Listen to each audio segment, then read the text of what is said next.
Hello everyone. I'm running a little late for class. I hope you don't mind. I need to do my ironing while we get started. But I just want to say some general words. Keep up the good work. You guys are doing a good job on the discussion boards. Several of you have emailed me papers and I've been trying to grade them and get them back to you. Additionally, a lot of you have sent me emails about how you think class is going and about how your other classes are going. And I took a lot of your positive comments and suggestions and sent them out to my colleagues who are very interested and very happy to know that you're learning along with us. And a lot of the ways some of you have been feeling, really the same way I've been feeling, and I know some of the other faculty are, that we're not sure we're doing what we're supposed to be doing and when we're supposed to be doing it. I'm used to 9:30s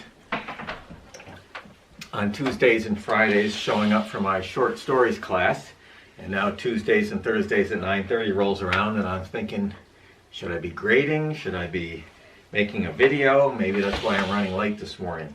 But at any rate, you find a new rhythm to your day. I've been getting up every day or sometimes the night before making a list of what I need to do. Night before works really well because then first thing in the morning I can look it over and get started. So make a list, lay out your whole week. That's really been helpful to me because it's hard when your days don't have any specific structure, those of you who aren't working. But you should have a lot of time. Think of the positives. You're saving a lot of money on gas and wear and tear in your car. You're learning not only what you're supposed to be learning, but you're learning a new way to learn. And that's going to pay off in the future. I wish I was still with all of you, and I know you wish you were with me, but learning something new is always good. And probably in the future you're going to be learning this way, having meetings this way, and it is maybe the wave of the future. In fact, this is probably just going to bring it on even quicker. But you know me, I'm still old school, so I'm looking forward to getting back to campus someday and getting back to work with students in the classroom. So let's have a great class. Thanks.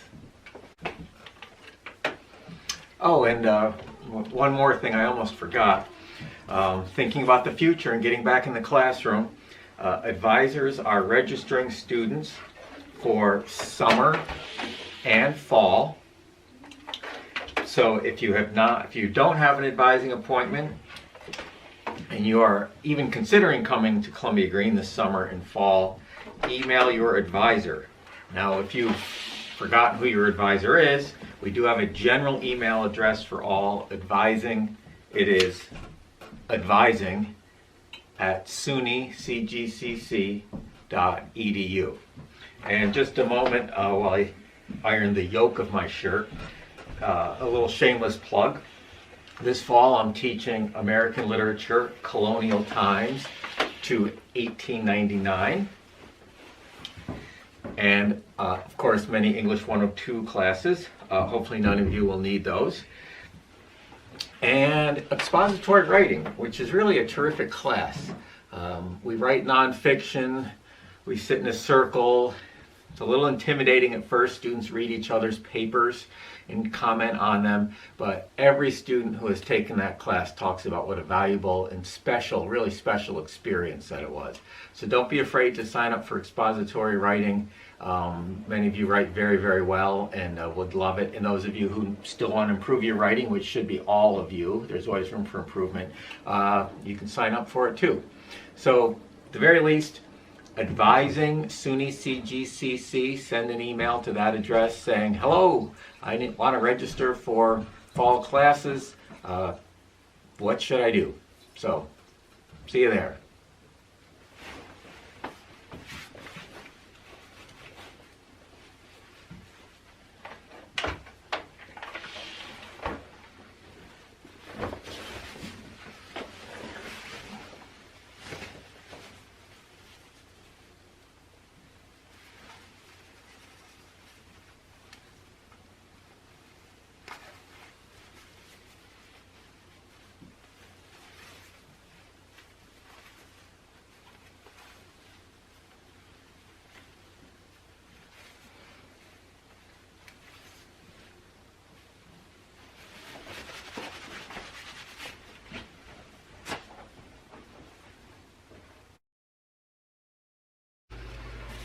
All right, our first moments with the American classic, The Great Gatsby.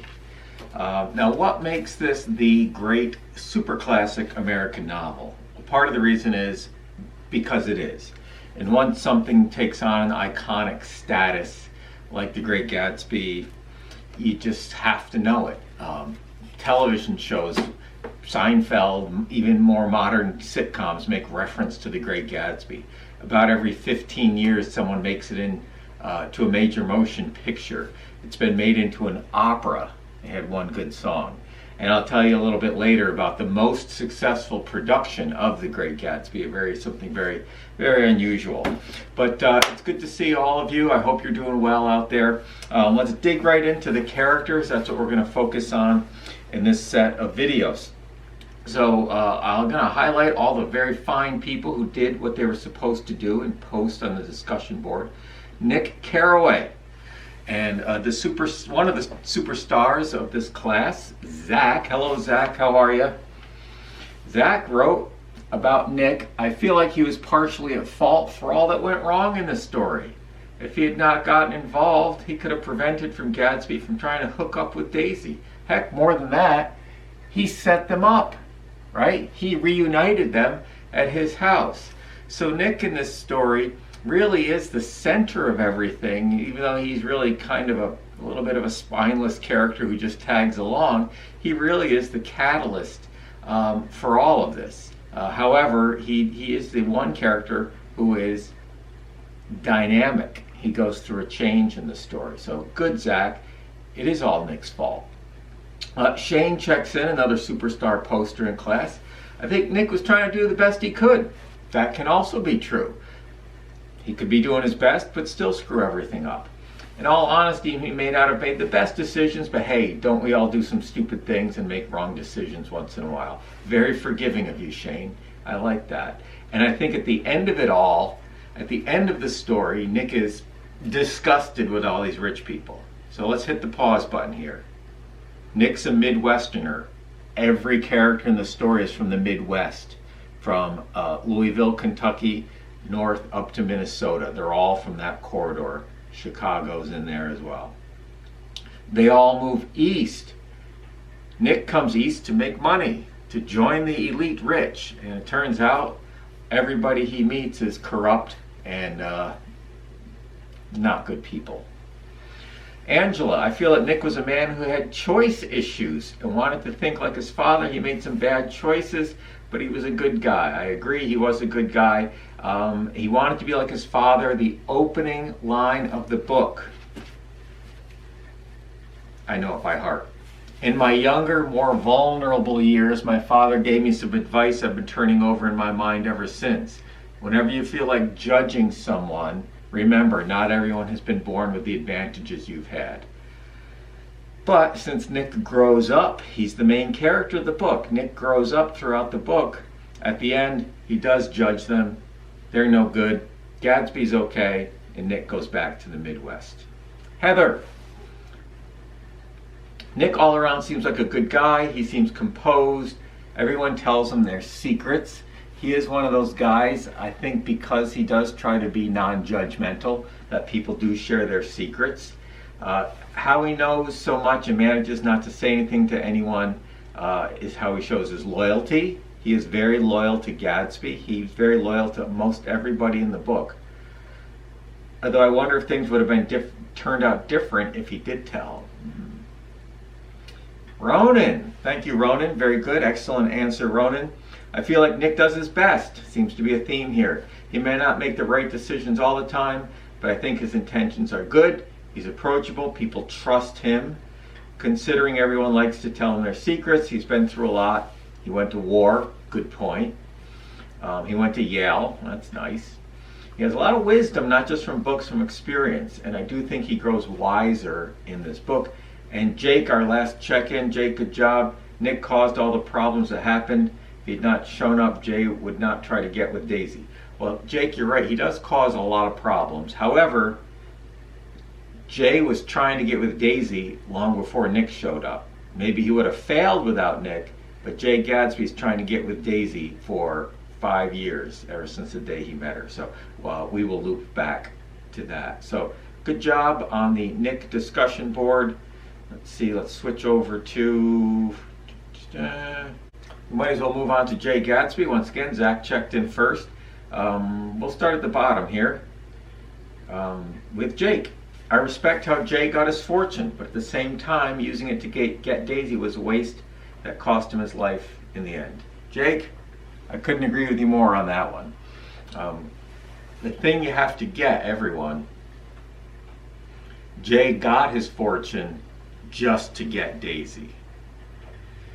Gatsby does a lot of bad things. He's a criminal. He's probably had people murdered. He's running alcohol. Remember, alcohol was illegal in the United States for about 12 years. During the 1920s, people drank like crazy.